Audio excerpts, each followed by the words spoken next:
in the SWAC, the Cricket Celebration Bowl trophy. It is home to the conference as of now, and obviously many will be jockeying for an opportunity to play in the big championship game in December. With us now, Alonzo Hampton of the University of Arkansas Pine Bluff Golden Lions. And look, you sat on this stage last year, and it was the first time that you sat in that role for the Golden Lions. Now, a second season as you're entering, experience now under your belt. What are you looking forward to in year two? Competing, just like year one, but obviously we've had a chance to put our players through some workouts this summer. We got about another 50 guys we're going to add, and I tell everybody, like, this is year one for us. Obviously, when I got the job in January, I only signed 7 high school players, and then in that summer, I think I signed about another 12. But we've added about 50 new members of our football team, so I'm excited about it. And then I was able to get my offensive coordinator that I wanted the first year, Tony Hull, that came over from Grambling. We worked together at ULM, so I'm excited about it. And obviously the quarterback he just coached is the preseason player of the year, so I feel good about that. I gotta say, when I last remember talking to you, and even in covering games last year, there was so much enthusiasm and charisma that came from you. It was almost like a Baptist preacher where you just believed when listening to you. How have the guys responded to that and you know, fed off of that energy from you? Well, obviously for me, that background is true. My mom was a minister. My father was a deacon, and I've preached many sermons myself. But no, it's just a belief in yourself, and it's a belief in the person that gave you the this platform, which is God. And so I do my best to show my players that I got confidence in you guys. And so what we've done every single day when I walk in that building, you got to come in there with energy. You got to come in there with passion, regardless of what it looks like. And I sat on this stage last year, and I told you guys, we're going to win a game. And I kept saying, and people kept looking at me like I was crazy. Well, guess what? You don't know what God told me. I heard what he said. And so my players know every day that I walk in the building that we're on a mission, okay? It's a process. We don't get worried about all the other things, what people are saying, this and that. All we're going to do is work.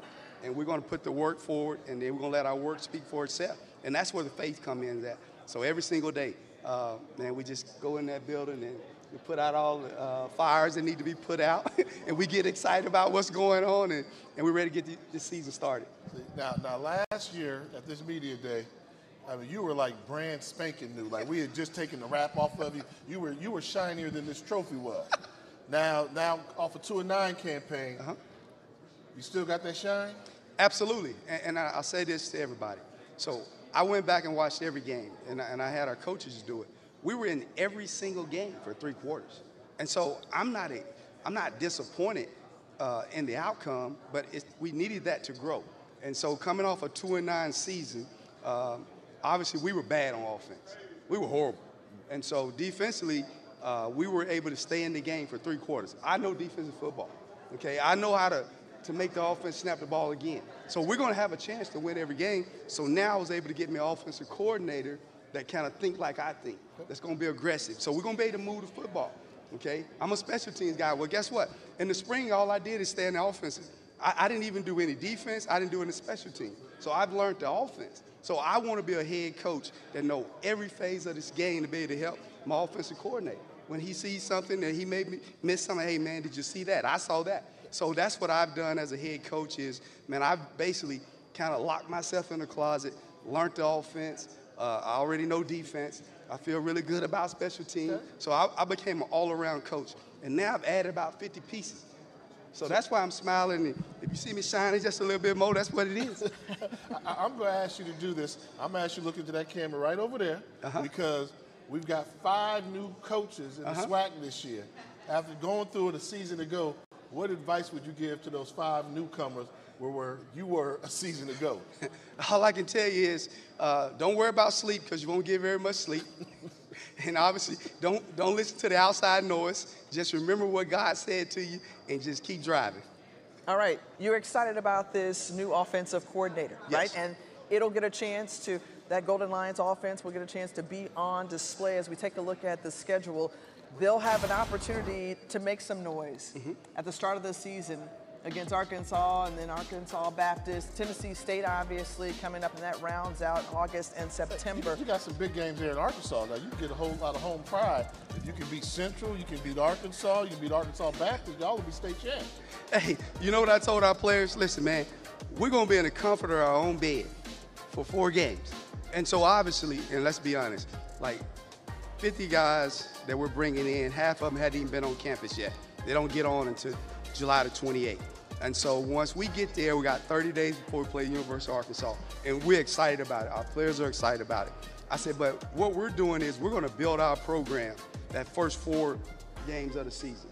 When I say our program, like that's going to set us up for the bye week, and then we get ready to go to conference play. But we're excited about playing Arkansas. I worked there in 2019 with Chad Morris, and I worked there with Coach Pittman when he came in. I helped him recruit, and then they went a different direction. I think one of the keys is going to have to be, in conference play, you got to get off to a quick start, because y'all start off with some West games right away. I saw Grambling right there. I think it was Prairie View right there, back-to-back weeks right there with some Alcorn. So the key's going to be y'all getting off to a good start in conference play, which you want to do anyway. Well, absolutely. But, you know, as I tell people, this is the Wild Wild West. And it doesn't matter who's at the top right now. All right, you got to play every single game. And that's why I said I know I'm a better coach now, because I've learned the entire offense. Like, I know our defense. I know our special team. So now I can help the coordinators on both sides of the ball become better coaches. And so what better eyes? Everybody talking about these tablets. I already got 4, so they got 4 more tablets within my head. All right. So you talk about the Wild West. How about who's going to be wilding out in the West? Elijah Jenkins, defensive end, along with Damon Dawkins, the wide receiver for the Golden Lions, standing by with our Simone Stanley. Would love to hear from what the fellas have to say. Yes. What is the mindset coming into this season? You know, just finishing strong, you know, finishing what we started. Just, you know, Coach said first 3 quarters, you know, we was in the game, but then 4th quarter, we just didn't finish. So going to this season, we just want to finish strong. Just flying around, man, and just showing that you love football, you have the will to play, that you want to play, and just keeping the main thing to maintain and stay focused. How have y'all seen the offense and the defense improve so far through spring ball? Just coming together, whether it's on the field and off the field. Off the field, just coming closer together, being brothers. On the field, just working together, just getting stuff done. We improved on encouraging each other and doing the little things to make up the big things, and I feel like that was the biggest part of it that we had improvement with, of course, of encouraging each other, loving on each other more, getting to know each other from a different standpoint off the field and on the field. Damon, you tweeted when the season ended, you said, been doubted my whole life, can't wait to get back on the field. What has you wanting to prove something this year? I just want to prove it to myself that I can do it. You know, my size being small, just, you know, going out there, competing, just finishing everything. I like it. We're going to be on the lookout. From the players always. Coach, it's got to make you proud as well to see that you are raising young men, and obviously they're going to do great things we're believing for on the football field. Alonzo Hampton, head coach of University of Arkansas Pine Bluff, thanks so much for your time. And when we come back, Good we'll luck with hear that offense. from I ain't more. talking about Pine Bluff offense since like Ben Anderson was there. Yes. We need some points. Lots of points. Lots of points. That's what he's believing for the upcoming season. We'll be back to hear from Bethune-Cookman and the Wildcats out of Daytona Beach when we return.